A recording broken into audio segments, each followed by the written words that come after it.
Hello, my name is James, and I would like to start out with a question. So, how many of you have ever been a little too loud somewhere and you got shushed by a stranger? Maybe it happened at church or the movies. I know it's personally happened to me, but I don't think it's that uncommon here, knowing that we have so many different cultures in this country, and therefore there's so many different levels of loudness. So that's why I'd like to discuss the US for my presentation, because I feel like we can learn a lot more about other countries if we know about ours first. So I'm from Central Coast of California, a small town called Lompoc, and I grew up in Oxnard, Ventura as well from 2nd to 5th grade. So this area is very diverse.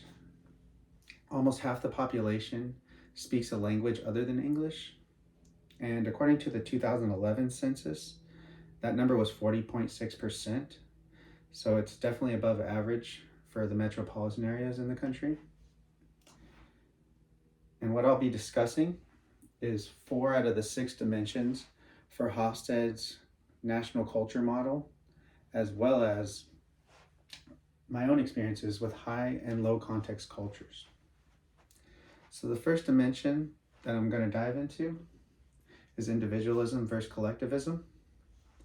And this measures the extent to which people feel independent. And so the US is a pretty independent culture, and I could vouch for that because I was able to change my major from accounting to communication without the permission of my parents or the government. So it gives us a lot more ability to choose our own destiny. Whereas a collectivist culture, you're expected to know your place, and that is usually dictated by the society.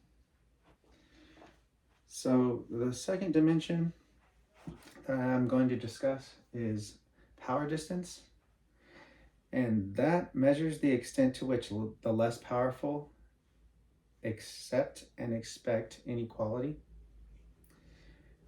And for this country, I noticed in the workforce there's a lot of open door policies, and that creates a more transparent and accessible form of leadership, which is not accessible in the high power distance countries. And to tie these two dimensions together, I wanted to give you an interesting fact. So according to the Journal for the Scientific Study of Religion, religious volunteering is actually more common in high power collectivist countries, which is pretty much the opposite of US, but I hope you're still doing your volunteer work.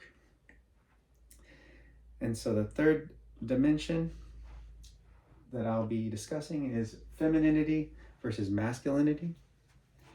And what determines this? Winning is important, competition is fun, men should be tough. That would make up a masculine culture, which is the US. And one thing that stood out to me for feminine cultures is that there is more sympathy for the loser. And I know we're a more masculine country here, but can we have a little sympathy for the D-backs taking us to the World Series? I mean, they made a fan out of me. So the fourth and final dimension that I'll be discussing is indulgence. And as you can see here, we got Rick Ross, who has over 100 cars, and he is indulging in the American lifestyle.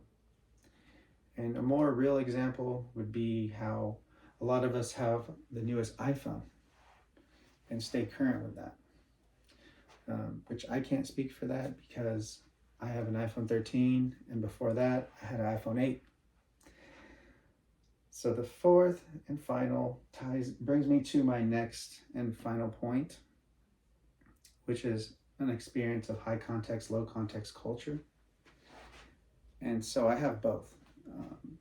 Since I'm half Mexican, I spend time at my Mexican grandmother's house, and we would sit there in silence, and it's more expected And maybe we just have this show on, Lauda, which is more like a Maury or Ricky Lake. So that's for the high context culture. And then for the low context, my American grandmother, I would go to bingo nights with her at 55 and over communities. And there'd be long periods of silence. And my grandmother doesn't do well too much over silence because she speaks her mind a lot. And I would always get worried that she would get shushed at the bingo, but we've made it so far.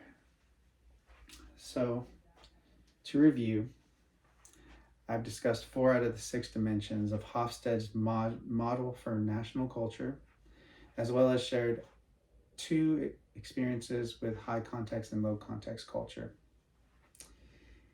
So to close, now that we understand our own country a bit more, we have also gained comprehension of other nations as well. Thank you for your time.